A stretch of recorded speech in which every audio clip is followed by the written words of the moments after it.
Isang information campaign inilunsad ng Davao DOST para maiwasan ang panganib na dulot ng kalamidad, partikular sa rehiyon ng Mindanao. Ang detalye sa ulat ni Angel De Liera ng PTV Davao.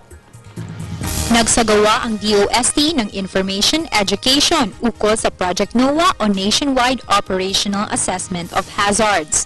Ito ay proyekto ng gobyerno na ang layunin ay magbigay alam sa sambayanan sa peligro na maidudulot ng mga kalamidad. Ang flash flood ay isang malaking probabilidad sa rehiyon ng Mindanao dahil ito ay napapaligiran ng mga bundok at ng mga ilog.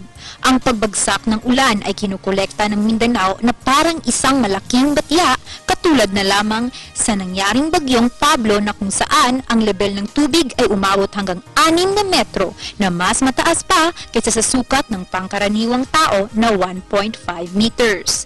Ang climate change ay isang dahilan kung bakit binabagyo na ang Mindanao. Kasalukuyan sabing hindi ito napapasukan ng bagyo dahil sa mga nakapaligid na bundok. Mungkahi ng DOST sa mamamayan na bumisita sa noaa.dost.gov.ph upang makaiwas sa mga lugar na matatamaan ng hagupit ng posibleng kalamidad. Sa pagbukas ng website, ang mga tab na pinakataas ay kailangan i-fill up. Una ay ang search tab, kung saan ilalagay ang lokasyon ng iyong kinatitirhan. Makalawa ay ang overview. Ito naman ay magbibigay impormasyon sa kung hanggang anong oras babagsak ang ulan. Ang weather outlook tab naman ay magsasabi kung gaano kalakas o kahinang pag-ulan, temperatura, lakas ng hangin at humidity sa isang lugar. At ang huli ay ang flood map. Dito mo malalaman kung saan ang mga lugar na talagang matatamaan ng pagbaha. May ipinahayag si Dr. Alfredo Mahar Lagmay, Program Leader ng Project NOAA.